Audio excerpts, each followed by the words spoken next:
सुंदर होता है मन अति सुंदर।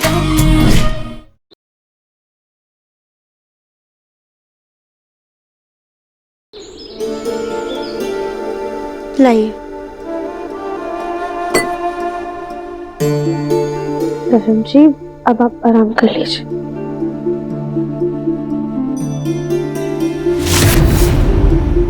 तुम्हारे बिना कितना अधूरा था मैं।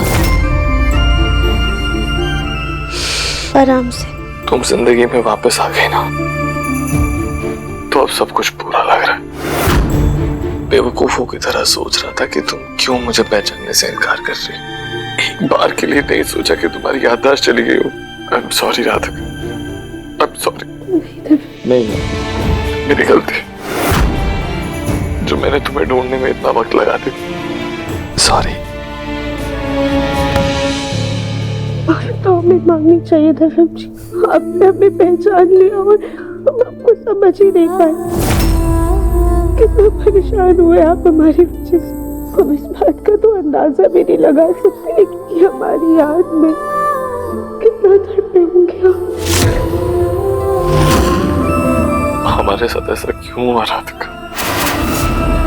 क्यों भोलेनाथ ने हमारी ऐसी परीक्षा ली? इतने सालों तक एक दूसरे से दूर रखा हमें। क्यों? कभी कभी नियति के आगे ना स्वयं भगवान भी मजबूर हो जाते हैं। वरना शिव जी कभी अपनी सती से अलग नहीं होते। शिव जी और पार्वती माता का मिलन तो पूरे ब्रह्मांड के लिए यादगार पल था। एक होने के बाद वो लोग कभी अलग नहीं हुए। हम भी कभी अलग नहीं होंगे राधिका, हमेशा एक साथ रहेंगे।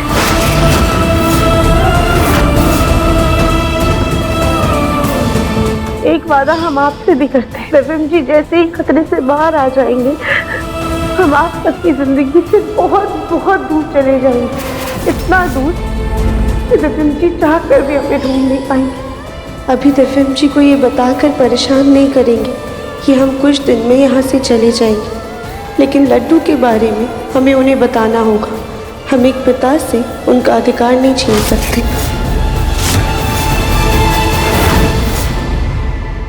क्या हुआ राधिका? क्या सोच रहे हो? कहाँ हो? रफीम जी, वो हमें आपको कुछ बताना है। बताओ। रफीम जी, वो पापा पापा पापा, आपको पता है मैंने आपको कितना मिस किया। हाँ? पापा ने भी आपको बहुत मिस किया, इसीलिए तो वो जल्दी एकदम अपने बेटे के पास आ गए।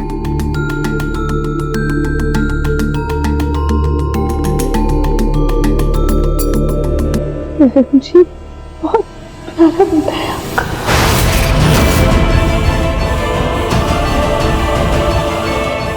मुझे अपने और रागिनी के रिश्ते की सच्चाई राधिका को बतानी होगी, लेकिन सोनू के सामने कुछ नहीं कहूंगा। जी संभाल बेटा, अभी ना थोड़ी देर पहले ही आपके पापा ने दवाई खाई है, तो हम उनको आराम करने देते हैं। बाहर चलते हैं, चलिए।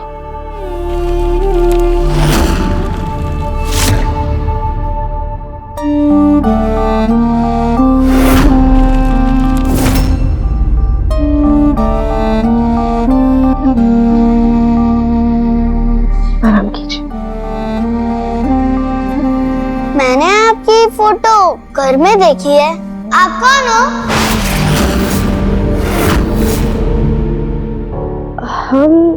आप इतना समझ लीजिए कि हम आपकी पापा की नर्स हैं। चलिए।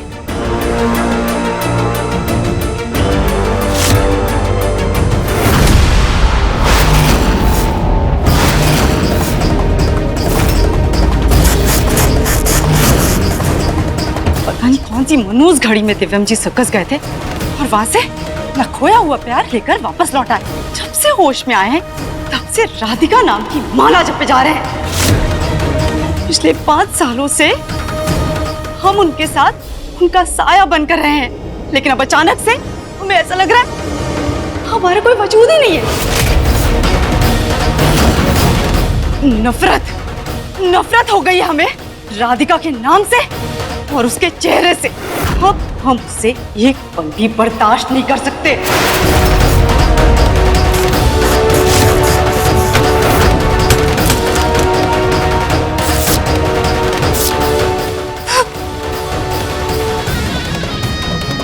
नहीं, हम मम्मी जी की तरह मुंह में दही जमाकर इंतजार नहीं कर सकते। हमें ही कुछ करना पड़ेगा।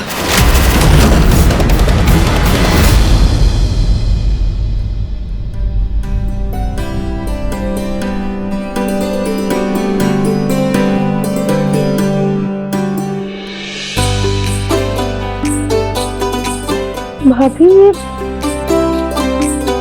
गौरी है। हाँ देवरानी जी। गौरी बेटा, इनसे मिलो, ये आपकी छोटी मम्मी है।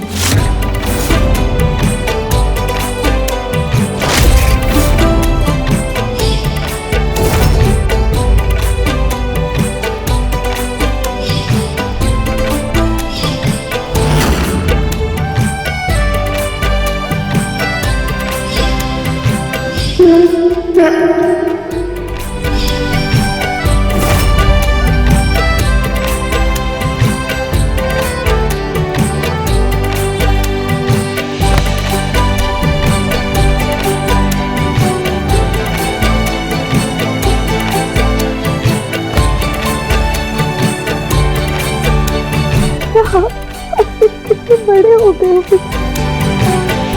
हाँ देवरानी जी, हम गौरी को जब भी देखते थे तो हमें आपकी याद आ जाती थी, क्योंकि आज आपकी वजह से गौरी हमारे पास है। नहीं भाभी, सब तो भोलेनाथ की कृपा से हुआ है। हम तो बस एक जरिया है। अब ये बताइए कि घर में सब कैसा चल रहा है? आप कैसी हैं? हम बिल्कुल अच्छे हैं। अब आप आ गई हैं ना, हम और अच्छे हो जाएंगे। बच्चे लोग, आप लोग ना बगीचे में जाकर खेलो, जाओ। देवरानी जी, आपसे एक बात पूछे, आप बुरा तो नहीं मानेंगी ना? भाभी, आज तक आपकी किसी बात का बुरा माना है हमने? पूछिए। इतने सालों में इतना कुछ बदल गया है। देवर जी भी अपनी जिंदगी में आगे बढ़ गए हैं, तो क्या आप भी चाची सास जी की तरह अपनी सौतन के साथ रहेंगी?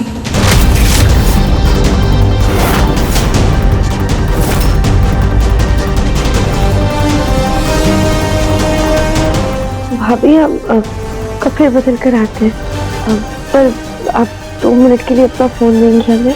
हाँ देवरानी जी, लीजिए। Thank you.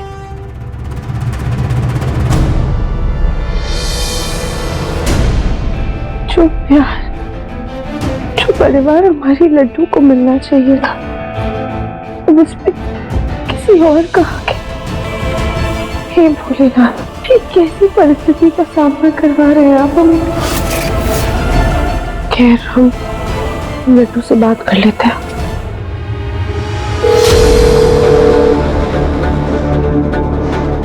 पहले भी जब हमने हॉस्पिटल पे फोन किया था, तभी माँ जी ने फोन नहीं उठाया था।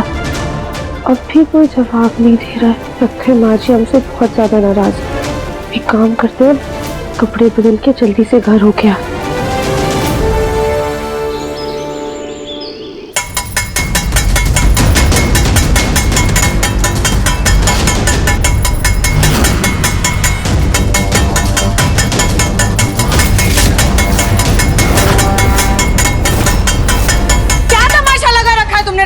क्या है ये सब?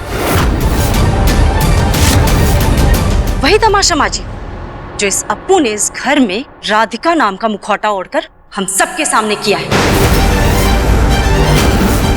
फर्क सिर्फ इतना है कि हमने नकली मुखौटा पहन रखा है और इस अप्पू को ऊपर वाले ने मुखौटे के साथ पैदा किया है, जिस बात का फायदा उठाकर ये बहरूपिया हमारा घर लूटना चाहती है, हमारे दिव्यम जी को हमसे छीनना चाहती है।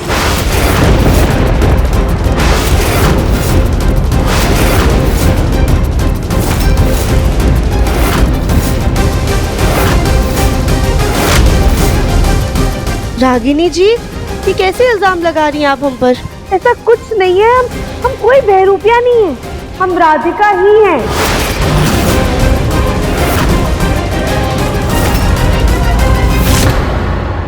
सच को नकारने से आपका सच बदल नहीं जाएगा।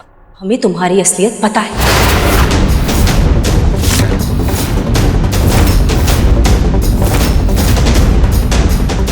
दिव्यम जी, ये अपने चेहरे का गलत फायदा उठाकर हम सबकी भावनाओं के साथ खेल रही है। शागिनी, ये वाहियात इल्जाम कैसे लगाया तुमने राधिका पर? तुम्हारे पास कोई सबूत भी है? सबूत नहीं दिव्यम जी, हमारे पास जीता जागता गवाह।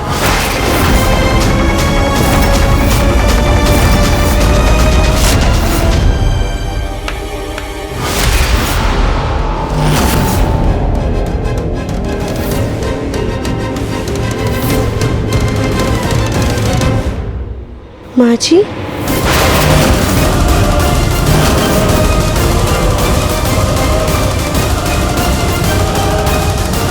इनको तो आप सब जानते होंगे ना, ये अप्पू की सास है जो कल उससे लेने यहाँ आई थी। माँ जी, आप घबराइए मत। जो सच आपने हमें बताया था ना, वही बात आप इन सबको बता दीजिए। बता दीजिए कि ये अप्पू है जो सर्कस में भेस बदलकर पैसा कमाती है।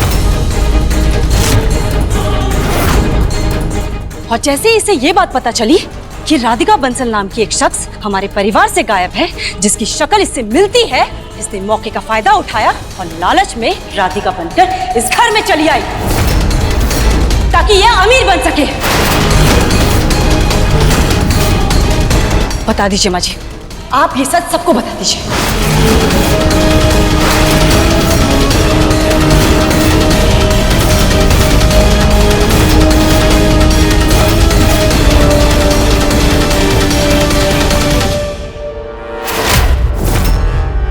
नहीं दादी, मेरी मम्मी मुझे छोड़कर नहीं जाएगी, वो जरूर वापस आएगी। लगता है मम्मी आ गई।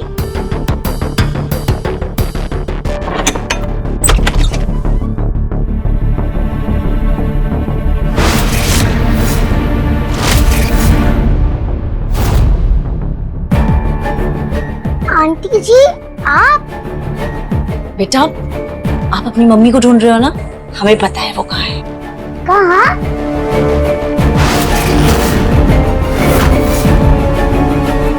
एक मिनट, यही आपकी मम्मी है ना, अप्पू? हाँ। बेटा, आप टेंशन मत लीजिए, आपकी मम्मी थोड़ी देर में वापस आ जाएगी। सच्ची? मुझी। माँ जी, हमें आपसे अकेले में बात करनी है। लड्डू, जाओ अंदर जाके तैयार हो जाओ। माँ जी, जिससे आप अपनी बहू अप्पू बना के इस घर पे रख रही है ना, उसकी याददाश्त वापस आ गई है।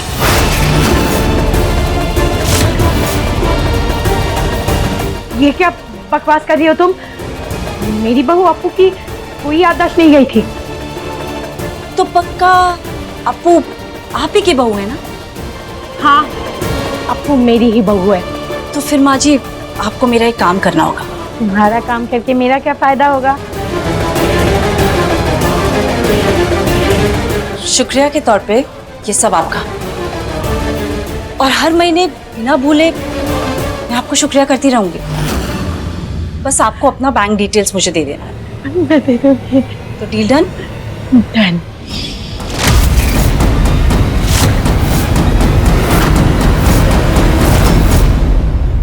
माँ जी, ये सच तो हम भी जानना चाहते हैं कि आखिरकार हम राधिका से अप्पू कैसे बने।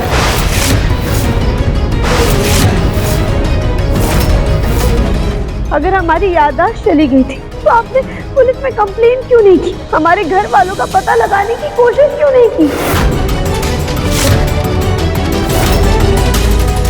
माँ जी, पिछले 5 सालों हमने आपकी हर एक बात पत्थर की लकीर समझ के मानी है।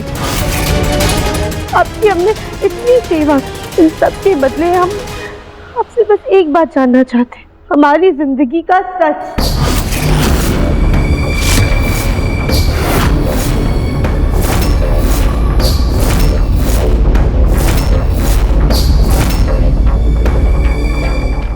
ये लड़की झूठ बोल रही है।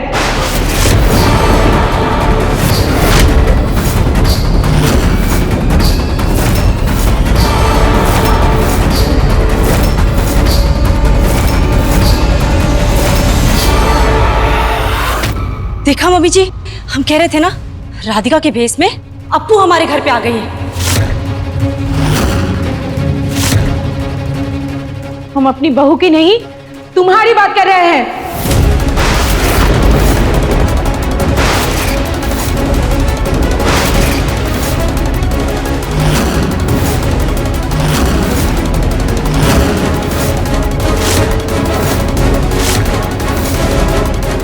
तुम झूठ बोल रही हो। हाँ, हमने कहा था ये हमारी अप्पू है, लेकिन हमारी अप्पू कभी किसी के साथ छल कपट नहीं कर सकती। माँ जी, लेकिन आप बाकी बातें जानना है तो घर पे आके पूछना बेटा। अभी मैं जा रही हूँ।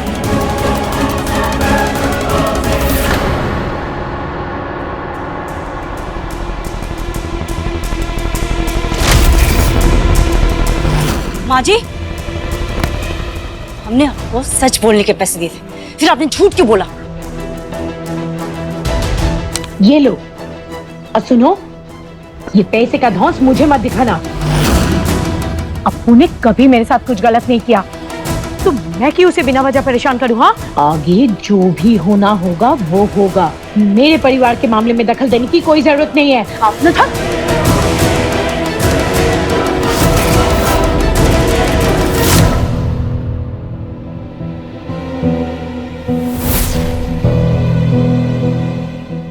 हमें नहीं पता कि वो माँ जी सच बात कहने से मुकर क्यों गई, लेकिन ये अप्पू, ये पैरूपी, हम झूठ नहीं कह रहे। दिव्यम जी, वरना आप ही बताइए हमें, जो याददाश्त इनकी पिछली 5 सालों में नहीं लौटी, आपसे हुई पहली मुलाकात में नहीं लौटी, इस घर में आने के बाद नहीं आई, आप सबसे मिलने के बाद, पूरे परिवार से मिलने के बाद नहीं आई, वो अचानक से कैसे लौट आई?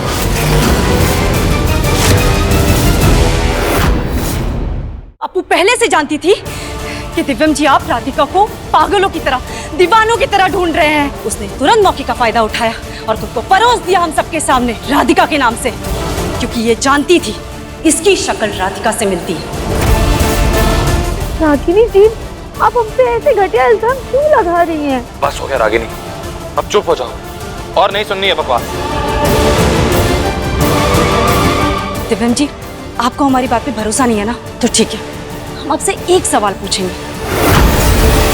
जब राधिका आपसे दूर, इस घर से दूर गई थी, तो क्या वो प्रेग्नेंट थी?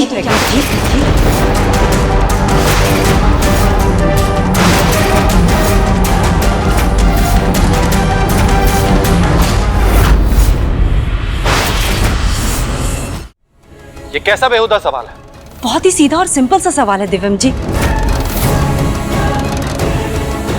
अगर ये लड़की राधिका है, तो इनसे पूछिए कि इनकी बेटी लड्डू का पिता कौन है।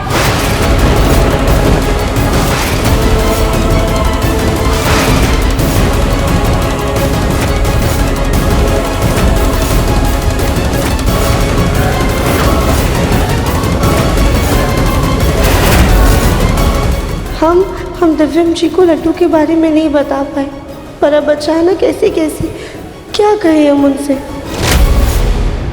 लड्डू मतलब वो जो लड़की हमारे घर पे आई थी? हाँ दादी जी, वही लड्डू। वो लड़की इनकी बेटी है।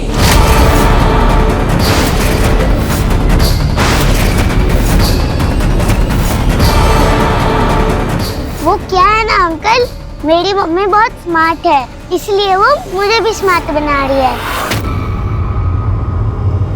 तुमने तो कहा था कि तुम्हारी शादी नहीं हुई है, कोई पति नहीं है तुम्हारा। फिर वो लड़की लड्डू कौन है? कहीं तुमने बिना शादी के ही तो बच्चा पैदा नहीं कर दिया राधिका?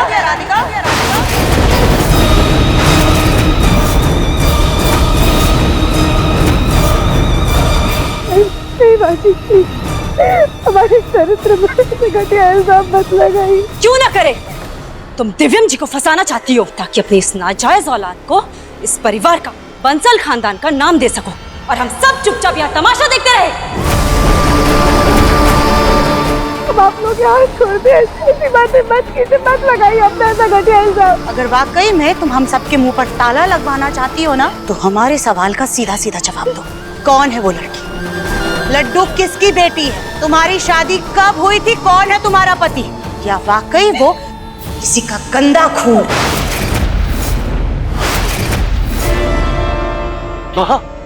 तुम्हारी नाजायज औलाद है, तुम्हारा पाप है जिसको तुम हमारे बेटे के सर पर मरना चाहती हो।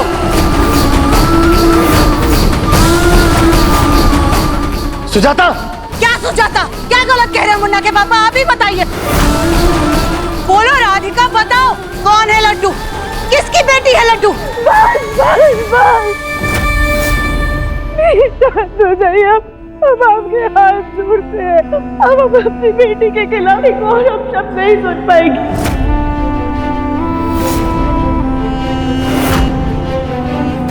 आप सब जानना चाहते हैं ना कि लड्डू के पिता कौन है? लड्डू हमारी और दिव्यम जी की बेटी है।